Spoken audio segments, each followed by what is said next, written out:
শুরুতেই জানিয়ে দেব, আওয়ামী লীগের জন্ম হয়েছে ভারতের গোয়েন্দা সংস্থার ল্যাবরেটরিতে, বললেন রিজভী। এবারে জানাবো, দিন দিন জামায়াতের জনপ্রিয়তা বাড়ছে, অন্য একটি দলের কমছে, বললেন তাহের। এবারে জানাবো, দিল্লির প্ররোচনায় নির্বাচন বানচালের চেষ্টা প্রতিহত করা হবে, বললেন ফারুক। এবারে জানাবো, দেশের চিকিৎসা নেওয়া হাসি কাশিতে বিদেশগামীর জন্য প্রতিবাদ, বললেন ডাক্তার শফিকুর। সর্বশেষ জানিয়ে দেব আন্তর্জাতিক সংবাদ, অমরত্ব নিয়ে পুতিন শির আলাপ। এতক্ষণ শুনছেন এই সংবাদ শিরোনাম, এবারে বিস্তারিত। বাংলাদেশ জাতীয়তাবাদী দলের বিএনপি সিনিয়র যুগ্ম মহাসচিব অ্যাডভোকেট রুহুল কবির রিজভী বলেছেন, আওয়ামী লীগের জন্ম হয়েছে ভারতের গোয়েন্দা সংস্থার ল্যাবরেটরিতে। তারা যে ভারতপন্থী দল তারাই প্রমাণ করছে। তিনি বলেন, হাসিনা আমাদের সম্পর্কে বলতো যে আমরা পাকিস্তানপন্থী দল, কিন্তু আমরা বাংলাদেশপন্থী দল। 16 বছর গুম খুন হামলা মামলার শিকার হয়েও আমরা দেশ ছেড়ে পালাইনি, বরং পালিয়ে গেছে। আওয়ামী লীগের প্রমাণ করেছে তারা ভারতপন্থী দল। আসলে আওয়ামী লীগের জন্ম হয়েছে ভারতের গোয়েন্দা সংস্থার ল্যাবরেটরিতে। শুক্রবার 5ই সেপ্টেম্বর বিকেলে বিএনপির 47তম প্রতিষ্ঠা বার্ষিকী উপলক্ষে বগুড়ায় আয়োজিত আলোচনা সভায় প্রধান অতিথির বক্তব্যে রুহুল কবির রিজভী এসব কথা বলেন। তিনি বলেন, জুলাই ছাত্র জনতার আন্দোলনে প্রধান অবদান ছিল তারেক রহমানের। তিনি দূর থেকে প্রযুক্তির মাধ্যমে গোটা জাতিকে ঐক্যবদ্ধ করেছিলেন। এরপরই স্বৈরাচারী হাসিনা পতন ঘটে। ডাকসু নির্বাচন প্রসঙ্গে টেনে এনে রিজভী অভিযোগ করেন, ছাত্র শিবিরের প্যানেলের জিএস প্রার্থী আগে ছাত্রলীগের পদধারী ছিলেন। ভিপি পদপ্রার্থী ছাত্রলীগের সঙ্গে সম্পৃক্ততা ছিলেন বলে ফাহমিদা জানিয়েছিল। এর জেরে ফাহমিদা সাইবার বুলিং ও নানা হুমকির শিকার হয়েছেন। যারা ছাত্রলীগ করে গণতান্ত্রিক আন্দোলনে হামলা চালিয়েছে, হাত পা কেটেছে, তারা এখন ভিন্ন পরিচয়ে ছাত্র শিবিরের নেতা সাজছে।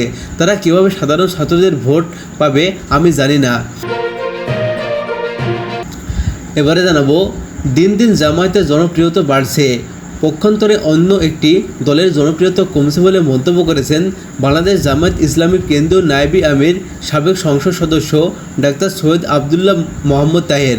আগামী জাতীয় সংসদ নির্বাচনে জুলাই চেতনায় বিশ্বাসীদের নিয়ে জোট গঠন করা হবে বলেও জানান তিনি বলেন, সব ইসলামী দল ও জুলাই চেতনাকে ধারণ করে এমন সমমনার দল নিয়ে এক বৃহৎ জোটের জন্য আমরা কাজ করছি।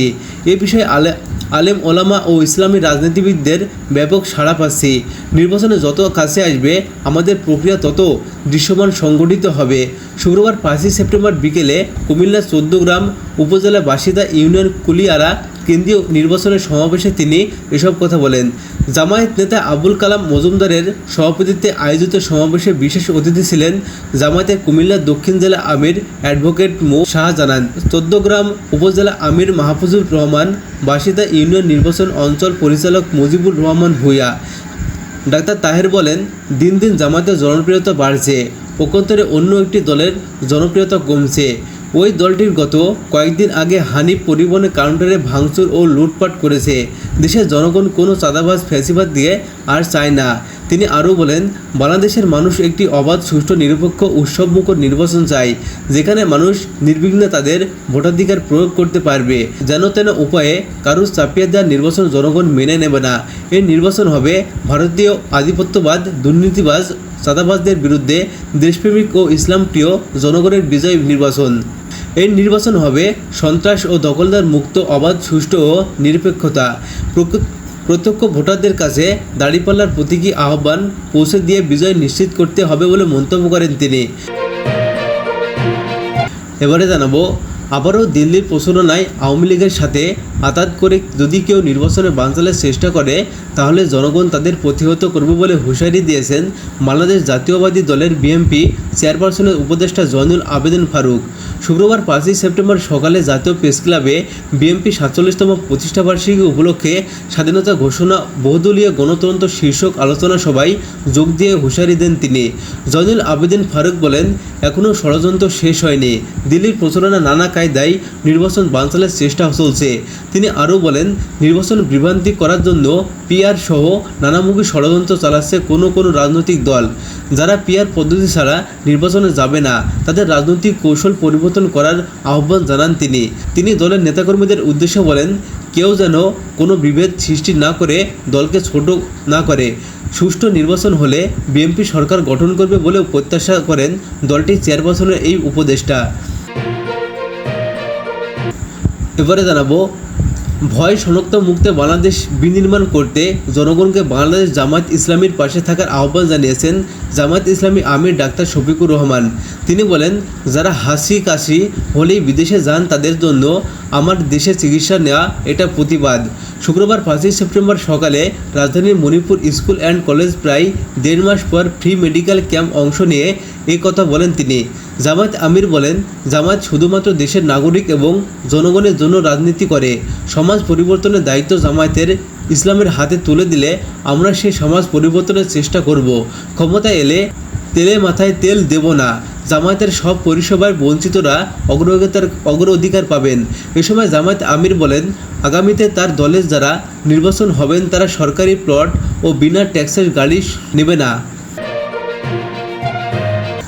সর্বশেষ জানিয়ে দেব আন্তর্জাতিক সংবাদ। সাংহাই কোঅপারেশন অর্গানাইজেশন এসিও শীর্ষক সম্মেলনে ফাঁকে চীনের প্রেসিডেন্ট শি জিনপিং ও রাশিয়ার প্রেসিডেন্ট ভ্লাদিমির পুতিন অমরত্ব নিয়ে কথা বলেছেন। বেজিংয়ে সামরিক কুচকাওয়াজ শুরুর আগে তাদের এই আলাপ চীনের রাষ্ট্রীয় গণমাধ্যম মাইক্রোফোনে ধরা পড়েছে। বৃহস্পতিবার 4ই সেপ্টেম্বর এ তথ্য জানিয়েছেন বার্তা সংস্থার এএফপি। রয়টার্স একই ধরনের খবর প্রকাশ করেছে। কথোপকথন অনুযায়ী পুতিন বলেন, বায়োটেকনোলজির নানা উদ্ভাবন ফলে অমরত্ব লাভ করাও সম্ভব। ওই কথোপকথনের অনুবাদ ধরা পড়ে গোপন mic hot mic. Xi Putin ও উত্তর কোরিয়ার নেতা কিম জং উন যখন বেজিংয়ে ঐতিহাসিক তিয়েনআনমের স্কোয়ার দিয়ে হেঁটে যাচ্ছিলেন তখন অসতর্কতাবশত চীনের রাষ্ট্রীয় টেলিভিশনে সরাসরি সম্প্রচারের মুহূর্তেই ধরা পড়ে। কথোপকথন অনুবাদ করেছিলেন শি রুশ দোভাষী এবং পুতিন মান্দারি দোভাষী।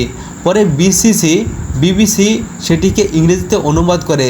চীনের রেডিও টিভি প্রশাসন জানিয়েছেন, অনুষ্ঠানের সম্প্রচার অনলাইন প্রায় 190 কোটি বার দেখা হয়েছে এবং টিভিতে 40 কোটির বেশি মানুষ দেখেছেন।